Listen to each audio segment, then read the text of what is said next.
একদিকে ইরান আর অন্যদিকে Israel America হামলা পাল্টা হামলায় ক্ষতবিক্ষত মধ্যপ্রাচ্য।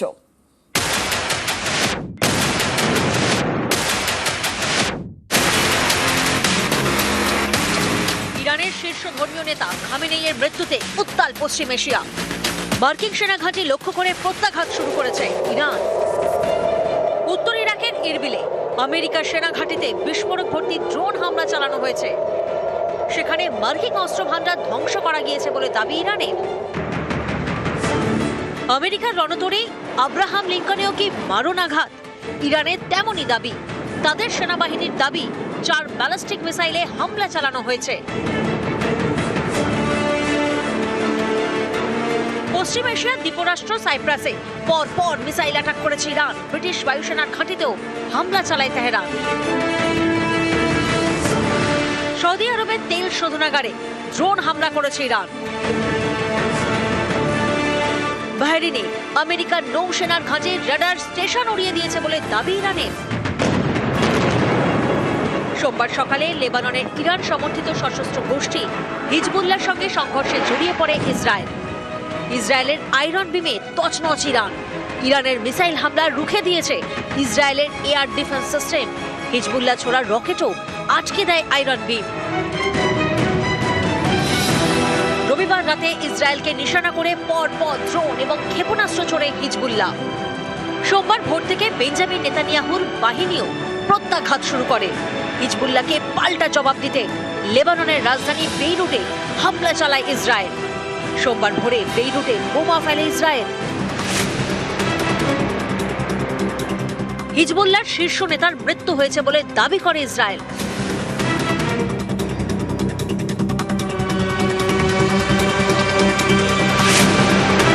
ইরানের ইস্পাহান শহরেও হামলা চালায় ইসরায়েল। 3 দশকের বেশি সময় ইরানের সর্বোচ্চ নেতা ছিলেন খামেনেই। শনিবার তেহরানে হামলা চালায় মার্কিন এবং ইসরায়েলি সেনা।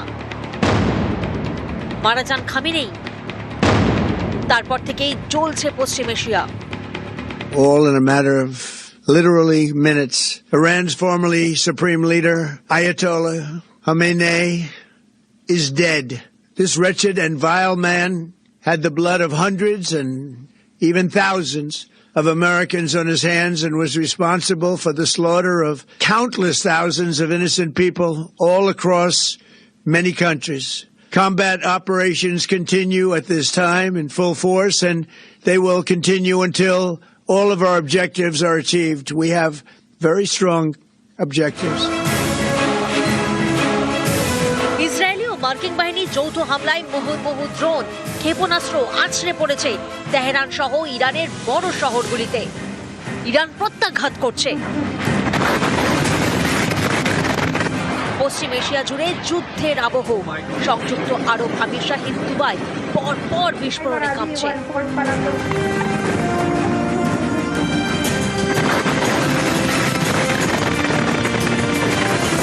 We didn't start this war, but under President Trump, we are finishing it. Being an American means something unbreakable. If you kill Americans, if you threaten Americans anywhere on earth, we will hunt you down without apology and without hesitation, and we will kill you. News 18 Bangla. মধ্যপ্রাচ্যের মহাযুদ্ধ শুধু মধ্যপ্রাচ্যে আটকে নেই, অনেক দেশেই জড়িয়ে পড়েছে। পক্ষ নিয়েছে কারণ এই যুদ্ধের প্রত্যক্ষ এবং পরোক্ষ প্রভাব সুদূর প্রসারী, ক্ষয়ক্ষতি বিপুল।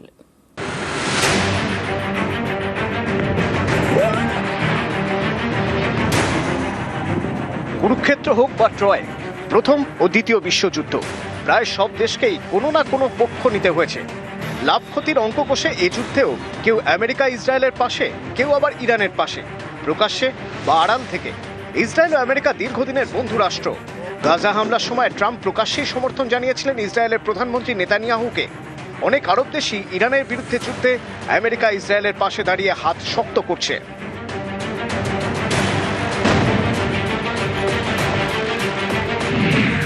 সৌদি আরব, কাতার, সংযুক্ত আরব আমিরশাহী, বাহরিন, কুয়েত আগে থেকেই আমেরিকাপন্থী।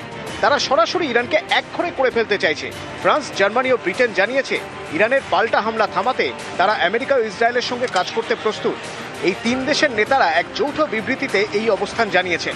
বিবৃতিতে লেখা হয়েছে, ইরান যেভাবে নির্বিচারে ও মাত্রাতিরিক্ত ক্ষেপণাস্ত্র হামলা চালিয়েছে তা হতবাক করেছে। এসব হামলা ওই অঞ্চলের বিভিন্ন দেশের উপরে হয়েছে।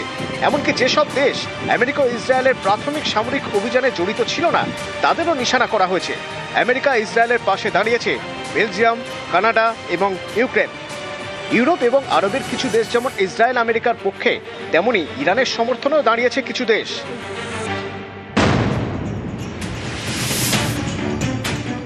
রাশিয়া এবং চীন বরাবর ইরানের বিভিন্ন সিদ্ধান্তে প্রকাশ্যে বা পরোক্ষে সমর্থন জানিয়েছে। রাশিয়া ইরানকে রাডার সিস্টেম এবং মিসাইল সরবরাহ করে। খামেনেইয়ের হত্যার পর তীব্র প্রতিক্রিয়া জানান রুশ প্রেসিডেন্ট ভ্লাদিমির পুতিন। দেখেন, খামেনেই ও তার পরিবারের সদস্যদের হত্যাকাণ্ডের ঘটনায় গভীর শোকাহত। এটি একটি নৃশংস অমানবিক কাজ ও আন্তর্জাতিক মানবাধিকার আইনের প্রতি চরম অবজ্ঞা। চীন ইরানের সঙ্গে কৌশলগত অংশীদারিত্ব বজায় রাখে এবং মূলত কূটনৈতিক সমাধানের পক্ষে কথা বলে। তুরস্ক ইরানের কৌশলগত বন্ধু দেশ। ইরানের পাশে আছে উত্তর কোরিয়াও। ইরানকে অস্ত্র দিয়ে সমর্থন করে নরওয়ে। কৌশলগত সহায়তা করে পাকিস্তান। তবে ইরানের সবচেয়ে বড় শক্তি হল মধ্যপ্রাচ্যের বিভিন্ন মিলিশিয়া গোষ্ঠী। এর মধ্যে রয়েছে লেবাননের হিজবুল্লাহ, ইয়েমেনের হুথি বিদ্রোহী, গাজার হামাস, ইরাকের পপুলার মোবিলাইজেশন ফোর্সেস এবং ফিলিস্তিনি ইসলামিক জিহাদ, যাদের মদতে আমেরিকার সেনা ছাউনিগুলোর উপর হামলা চালাচ্ছে Iran.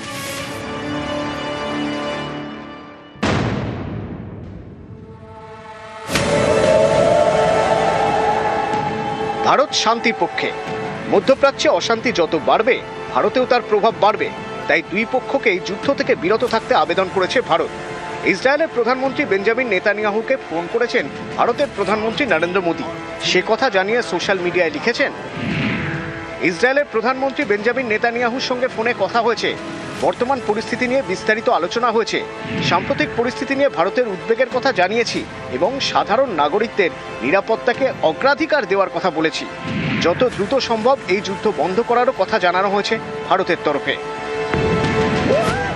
News 18 Bangla.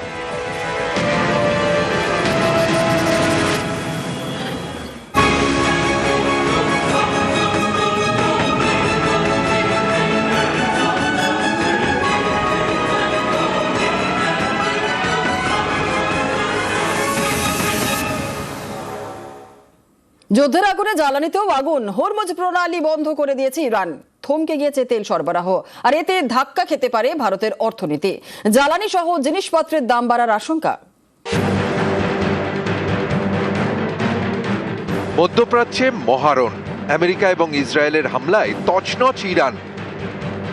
America Iran যুদ্ধের আবহে বিশ্ববাজারে ক্রমশ বাড়ছে অশোধিত তেলের দাম। এই পরিস্থিতিতে হরমুজ প্রণালী বন্ধের কৌশল নিয়েছে ইরান। ওমান উপকূলে পরপর অয়েল ট্যাঙ্কারে হামলা চালিয়েছে ইরান।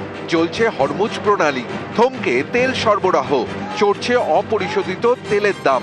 এর আজকে এবার পড়তে চলেছে ভারতে। ইরান হরমুজ প্রণালী বন্ধ করায় প্রশ্নটা জোরালো হয়ে উঠছে। রাশিয়ার থেকে আমরা সস্তা একটা সময় তেল পেতাম, সেই সস্তার তেলটা বন্ধ করতে হবে। মধ্যপ্রাচ্য থেকে যে তেল যে দামে পাচ্ছিলাম সেটাও এখন পাবো না, কারণ দাম বেড়ে যাবে। ভেনেজুয়েলা থেকে কবে সেটেলমেন্ট করে তেল আসবে আমরা জানি না। ইম্পোর্ট কস্ট মেনলি হচ্ছে তেলের উপর নির্ভরশীল, তার কিন্তু কস্ট অফ ইনফ্লেশন বাড়তে বাধ্য। এই যুদ্ধ যদি খুব লম্বা টানে তাহলে কিন্তু তেলের দাম আরো বাড়বে এবং ইন্ডিয়ার পক্ষে যথেষ্ট ক্ষতিকারক এই তেলের দাম বেড়ে যাওয়া। তখনই কিন্তু ইন্ডিয়ান ইকোনমি আস্তে আস্তে কম্প্রেসড হয়ে যাবে, কারণ ইনফ্লেশন বেড়ে যাবে, কর্পোরেট রেজাল্টস খারাপ হতে শুরু করবে, জিনিসপত্রের দাম বেড়ে যাবে। হরমুজ প্রণালীকে বলা হয় বিশ্ব অর্থনীতির লাইফ লাইন। পারস্য উপসাগরে মাত্র 33 কিলোমিটার চওড়া জলপথ। এর গুরুত্ব অপরিসীম। এর উত্তরে ইরান, দক্ষিণে ওমান এবং সংযুক্ত আরব আমিরশাহী। পারস্য এবং ওমান উপসাগরের সঙ্গে আরব সাগরকে যুক্ত করে হরমুজ প্রণালী। এই প্রণালী দিয়ে সৌদি আরব, ইরান, কুয়েত এবং সংযুক্ত আরব আমিরশাহী থেকে অপরিশোধিত তেল রপ্তানি হয়। ভারতের চাহিদার 90% জ্বালানি আমদানি করতে হয়। ভারত যত তেল আমদানি করে তার প্রায় 50% আসে এই হরমুজ প্রণালী হয়ে। যুদ্ধের জেরে সেই হরমুজ প্রণালী দিয়ে তেল আমদানির ধাক্কা খেলে ভারতের জ্বালানির দামে আগুন লাগতে পারে। হু হু করে বাড়তে পারে পেট্রোল ডিজেলের দাম, তরল প্রাকৃতিক গ্যাসের দাম, বিমানের টিকিটের ভাড়া, পড়তে পারে টাকার দাম। ভারতের শেয়ার বাজারও বড়সড় ধাক্কা খেতে পারে। ভারতবর্ষের অর্থনীতিতে শেয়ার বাজারের একটা ভূমিকা আছে। বিদেশি লগ্নিকারীদের ভারতবর্ষের প্রতি যে আস্থা, সেই আস্থাটা একটুখানি হলেও তারা সেই জায়গা থেকে তাদের শেয়ারগুলোকে বিক্রি করতে থাকেন। কিন্তু সাধারণভাবে যারা শেয়ার মার্কেটে ইনভেস্টমেন্ট করেন, যারা ট্র্যাডিশনাল ইনভেস্টার, তারা কিন্তু অতটা প্যানিক করবেন না। তারা চাইবেন যে কম দামে হয়তো আবার নতুন করে কিছু ভালো শেয়ার তারা কিনতে পারবেন। এটা অপরচুনিটি তাদের জন্য। শেয়ার মার্কেট, গোল্ড মার্কেট, এইগুলো কিন্তু একটুখানি টালমাটাল জায়গাতে থাকবে। সাধারণভাবে লগ্নিকারীদের একটুখানি সাবধানতা অবলম্বন করতে হবে। হরমুজ প্রণালী দিয়ে জ্বালানি আমদানির ধাক্কা খেলে ভারত কি করবে? আমেরিকা, ভেনেজুয়েলা, ব্রাজিল, পশ্চিম আফ্রিকার বিভিন্ন দেশ থেকে তেল আমদানি করতে পারে। আমেরিকার শুল্ক চাপে রাশিয়া থেকে তেল কেনা অনেকটাই কমিয়ে দিয়েছে ভারত। চাহিদা মেটাতে আবার কি সেই রাশিয়া থেকে জ্বালানি কেনা বাড়াবে নয়াদিল্লি? তেমনটা করলে আবার কি ট্রাম্প শুল্কের ভার বাড়িয়ে দিতে পারেন? এ নিয়ে রয়েছে টানাপোড়েন। তেলের হরমুজ প্রণালী যদি বন্ধ হয়ে যায়, তেলের একটা যোগানের ঘাটতি দেখা দেবে, এটা তো নিশ্চিত। দুবাই ব্রেন্ট ক্রুড আমরা বলি, সেটার দাম বেড়েছে। খেয়াল রাখতে হবে, যদি $1 যদি ব্যারেলে তেলের দাম বাড়ে, তার ফলে ভারতের অর্থনীতিতে প্রায় $2 বিলিয়ন মানে আমাদের ইম্পোর্ট বিল বাড়ে। তবে হ্যাঁ, আমরা অনেক দেশের সঙ্গে গেছি, আমরা আফ্রিকা থেকেও আমরা তেল আনার চেষ্টা করছি এবং আরো এর অন্য দেশগুলো থেকেও তেল আনার চেষ্টা করছি। এবং আমাদের আপাতত যা তেল রিজার্ভস আছে, মানে আমাদের পেট্রোলিয়াম রিজার্ভ, ক্রুড পেট্রোলিয়াম আছে, এবং যে তেল কোম্পানিগুলো যে রিজার্ভ আছে, সব মিশিয়ে 15-20 দিন চলে যাবার কথা। কিন্তু গ্যাসটা চলার কথা নয়। গ্যাস কিন্তু আমাদের রিজার্ভ করার সে পদ্ধতি নেই। নিউজ 18 বাংলা।